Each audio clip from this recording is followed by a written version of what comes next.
So yeah, back in the workshop once more again today. Finally finished off the shifter, which I will show you in a second, and I've made up a new bracket for it and mounted it, and everything seems to be working perfectly well. We can get all the gears, first, second, third, fourth, fifth, sixth and reverse, so happy days. It's more than I had last time. The last bracket that I made for it was out of aluminium and it flexed way too much. There was way too much flex in there and that was causing problems selecting gears. So yeah, made it out of mould steel this time and everything seems to be perfect. Obviously we won't know until we hit the track and test it out properly. Yeah, so one more thing I want to show you is the steering lock, or the steering lock setup on my car. So I will show you that now. Okay, so the steering setup on my car is Driftworks Gearmaster 2 hubs, HSD coilovers. I've got a white line anti-roll bar on the front, which I'm actually tempted to take off and try it without an anti-roll bar, because everyone seems to rate it, that option. Driftworks adjustable lower arms, longer tie rods and ends, track rod ends.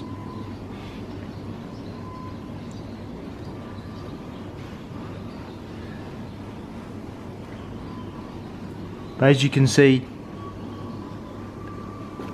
I've got the Jap Speed kinked caster arms on the front, but there's not a great deal of room for any more lock with the wheels that I'm running.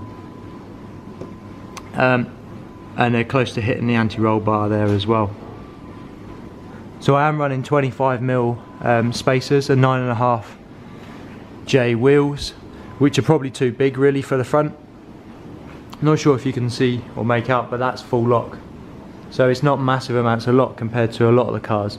So if I do get to a point where it's going to spin out, then there's not really a great deal of lock to play with. That's kind of it. So I am hoping to improve the lock. I've got some 30mm spacers which I'm planning to fit.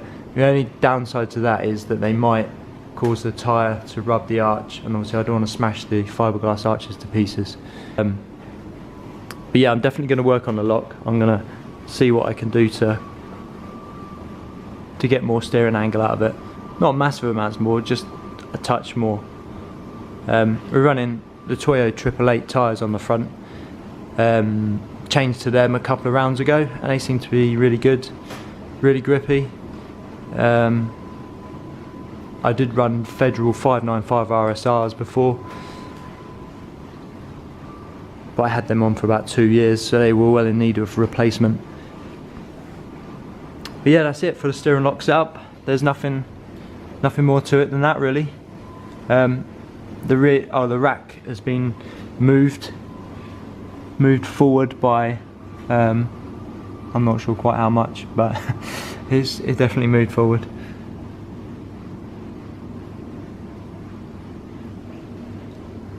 And that's pretty much it.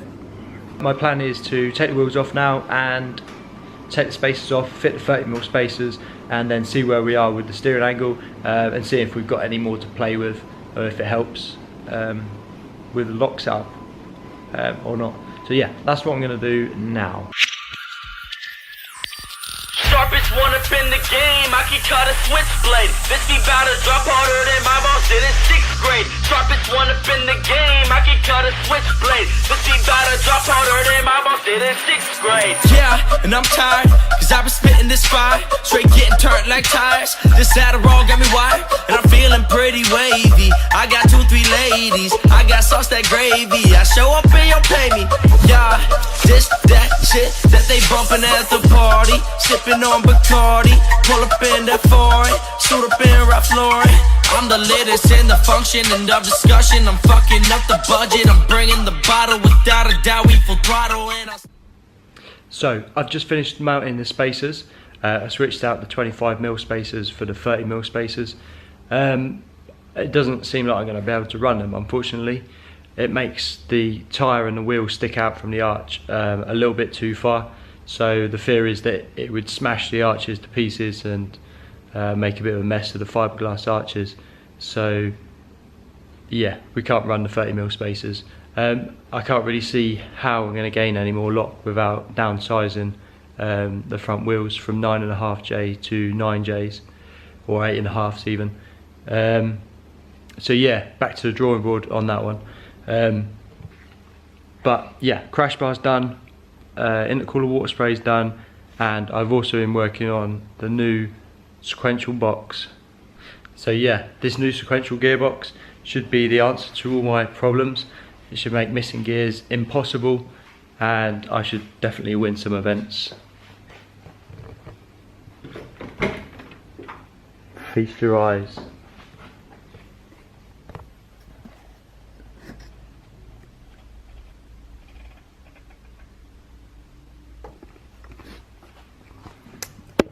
Of course, I'm only joking. It's not really a sequential gearbox. It's a Cooler Works shifter, which was provided by Keith Bart O'Shea, one of the Irish lads, and it's got a Quaife style gear knob on the top. So basically it's a shifter that you can lock out the gears. So you go lift up the release lever, put it in first, go to second, and as you go across the third gear, a little like pin drops in and it locks it into basically like straight ahead, like into neutral kind of sort of thing. So basically it locks third and fourth together. So if you're on a track where you need third and fourth gear, it keeps a straight selection, so you can't miss a gear, because obviously going from second to fifth would be pretty terrible, and going from fourth down to first would be pretty bad as well. So yeah, this is supposed to help with that, but you can lock out. I've used it, set it up to lock out reverse, so I can't accidentally select reverse. So yeah, we'll try it out, we'll give it a go, we'll see if it's any good, and I will report back. Yeah, so here's a little clip of it working.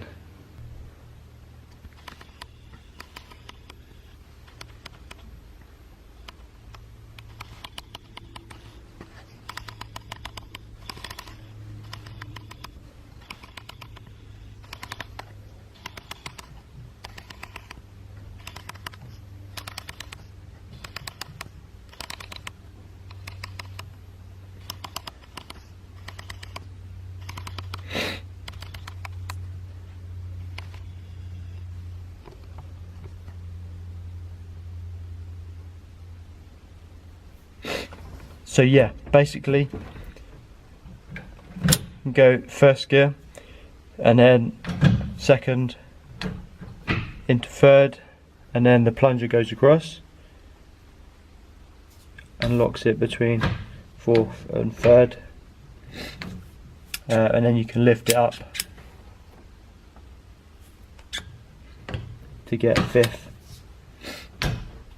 and sixth. But yeah, the way I've got it set up, I can go first, second, third, fourth, fifth, sixth, and I use it to lock out reverse gear, which is there. So yeah, looking forward to trying that out. Should be quite a good shifter. It feels really nice and tight, and the gears feel really close together. So hopefully it'll be good and it won't break the gearbox. I've got the diff oil change to do, and to seal up the drain bung, because that seems to be leaking, so PTFE tape for that I think, and then smoke test the intercooler piping, then do the alignment, check it over, make sure it's not gone out, and a camber, and then we'll be getting ready to hit Santa Pod on Sunday. So yeah, looking forward to running some quarter mile runs. We're getting out in the car basically, so that's where we're at. Obviously I'm going to document the whole of Sunday's events, and go through it from there. So yeah, you guys get to watch my day out at Santa Pod in the drift car. So yes, enjoy. What we do here is go back.